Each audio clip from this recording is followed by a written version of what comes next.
A genius surgeon seeks revenge by transforming his daughter's boyfriend into a woman. But in this twisted tale of obsession, nothing is as it seems. The protagonist, Robert, is an experienced plastic surgeon and a single father. 6 years ago, Robert's wife, Gal, abandoned both him and their daughter to elope with her lover. However, their car was involved in a serious accident, unexpectedly catching fire. While her lover miraculously survived, Gal was severely burned, losing the beauty she once prided herself on. Despite his wife's betrayal, Robert adopted a remarkably forgiving attitude. One could say he had the patience of a saint, or the tolerance of a man with deep pockets and shallow wisdom. He meticulously treated Gal's injuries and devoted himself to restoring her former beauty, tirelessly researching skin transplant techniques. However, limited by the technological constraints of the time, all his countless experiments ended in failure. In despair, Gal could not face the reality of her disfigurement and ultimately chose to end her life by jumping off a building. Their 12-year-old daughter, Norma, witnessed her mother's tragic passing firsthand, which led to severe psychological trauma. Robert had no choice but to send Norma to a psychiatric hospital for professional treatment.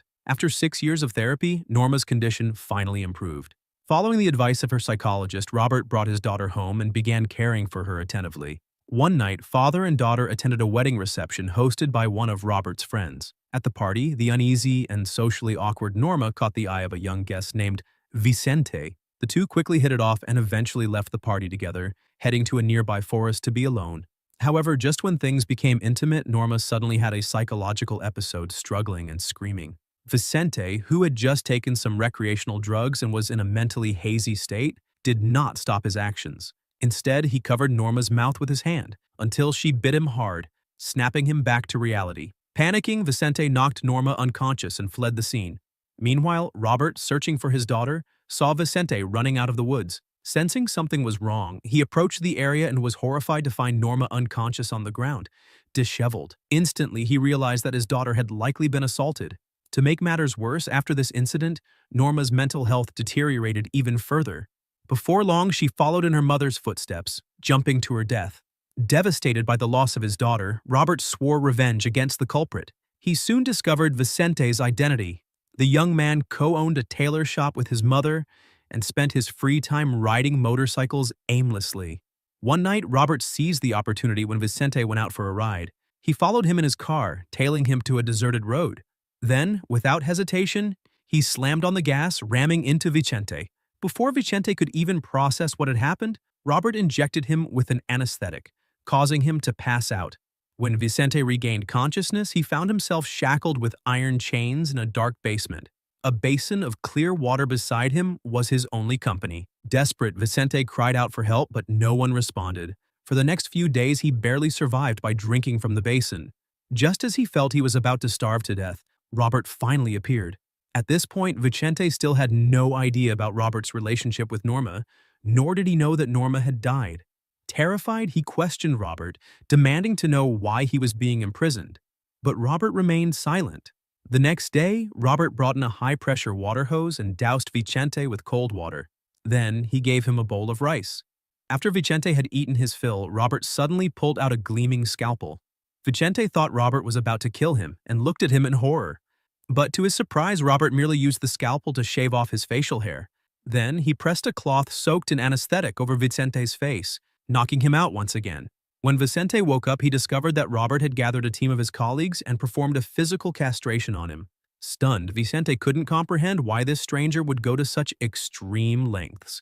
He had no past grievances with Robert. So why had Robert decided to ruin his life and rob him of his future? Only then did Robert finally reveal his identity and explain the entire sequence of events. Upon learning that his impulsive actions had triggered Norma's relapse and led to her demise, Vicente was consumed with guilt. He thought that being castrated was the worst punishment Robert could inflict upon him, that their grudge would end there. But he was wrong. Robert had no intention of letting him go. In fact, Robert's revenge had only just begun. Over the next few months, Vicente was forced to undergo a series of gender reassignment surgeries. Bit by bit, he was transformed from a heterosexual man into an unmistakably biological woman. But Robert's obsession didn't stop there. Out of his own twisted desire, he reshaped Vicente's face to resemble his late wife, Gal, and gave him a new name, Vera. From that moment on, Vera became Robert's personal lab rat. Confined in his home, and forced to participate in various skin grafting experiments. The truth was, Robert had never been able to move past his failure to restore Gal's beauty, which had ultimately led to her passing. He had spent years obsessively researching synthetic skin. Recently, his experiments had finally succeeded. Using genetic engineering, he developed a new type of artificial skin, one that was not only smooth and lifelike but also resistant to burns and insect bites. Soon, Robert transplanted this revolutionary synthetic skin onto Vera. Because Vera had a naturally slender frame, once the transformation was complete, combined with plastic surgery and skin grafting, he had fully become a stunningly beautiful woman, with an elegant figure and soft, sweet voice. However, Vera, who is now a woman, despised the changes to her body and rejected her new identity. She attempted to escape multiple times, but each time she failed. In utter despair, Vera even tried to end her own life, but each time Robert, with his exceptional medical skills, managed to bring her back from the brink of death. To prevent her from attempting self-harm or escaping again, he locked her in a separate bedroom and assigned his lifelong housekeeper, Marilia, to monitor her every move. Additionally, in an effort to make Vera accept her new identity as a woman, Robert only allowed her to watch female-oriented television programs. He also provided her with an array of beautiful dresses and makeup.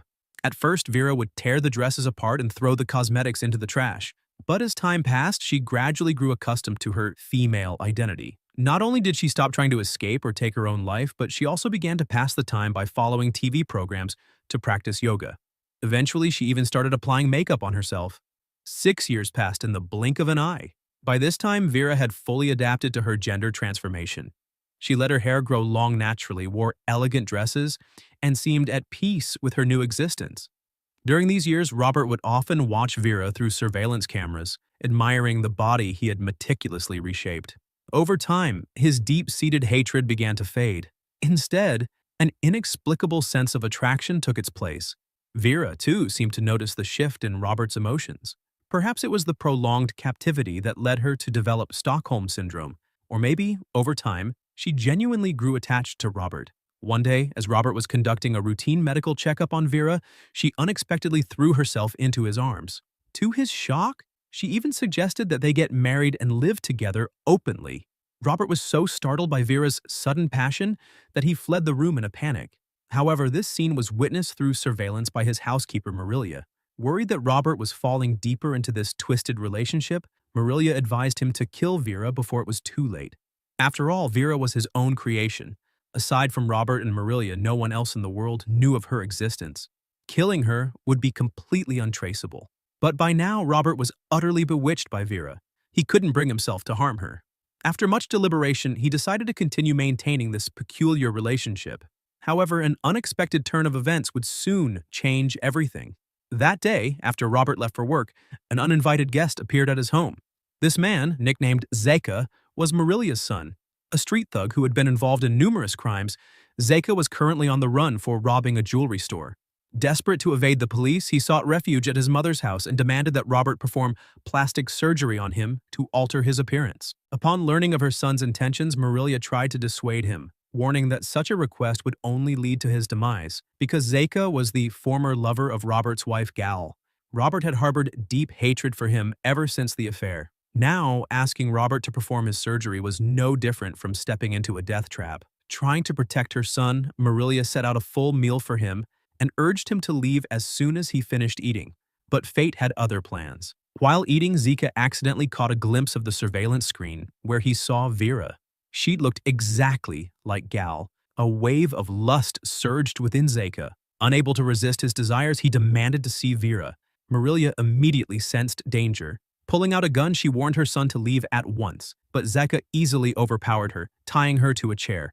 Under coercion, Marilia had no choice but to hand over the key to Vera's room. Consumed by uncontrollable desire, Zeka barged into the room and assaulted Vera. At that very moment, Robert returned home from work. What he saw sent him into a blinding rage.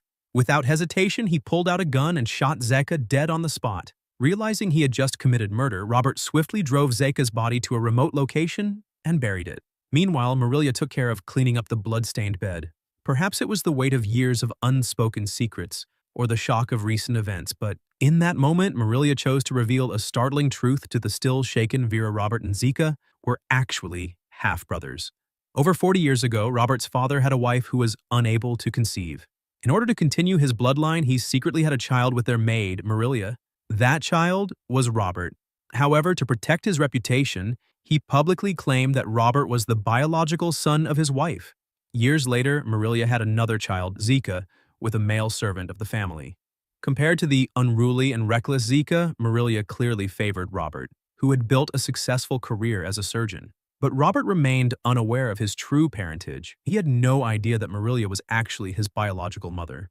As if that revelation wasn't shocking enough, Marilia went on to expose the entire web of entanglement. Robert's love-hate relationship with his wife Gal, the twisted brotherly rivalry over her, and the horrifying truth that Robert had transformed Vera into Gal's exact image through plastic surgery. Hearing all of this, Vera was overwhelmed with conflicted emotions. A deep sense of sympathy for Robert arose within her. Perhaps for the first time, she saw the pain and torment that had shaped him into the man he had become.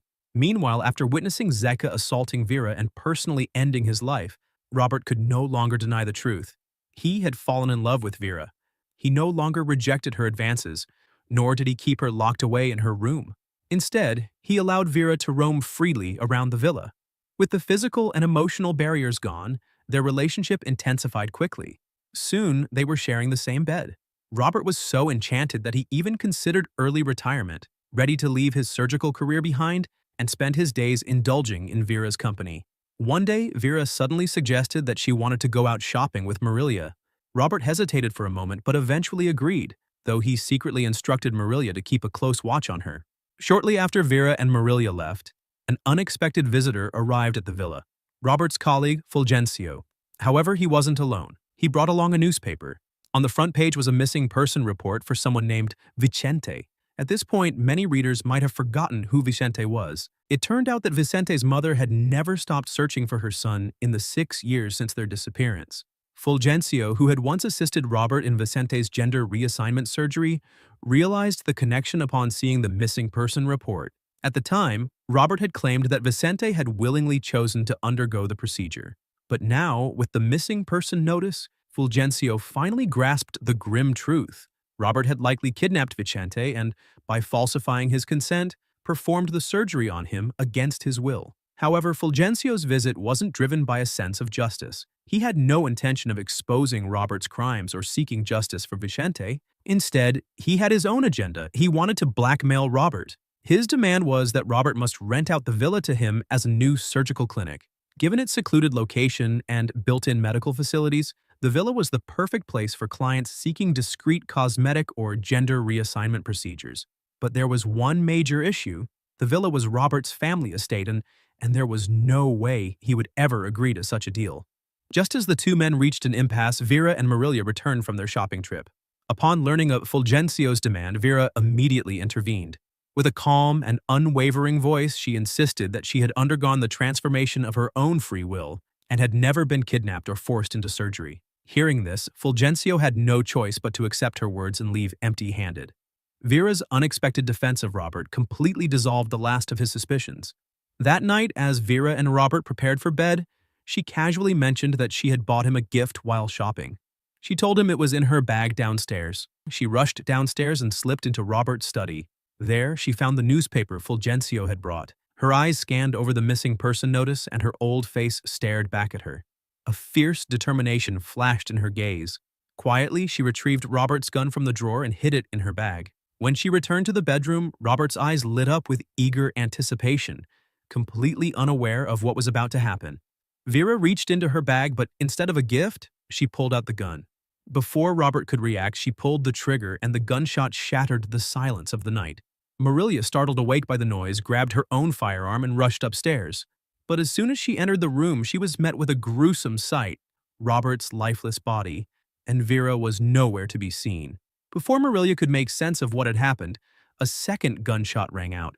Vera, who had been hiding under the bed, fired a precise shot, killing Marilia instantly.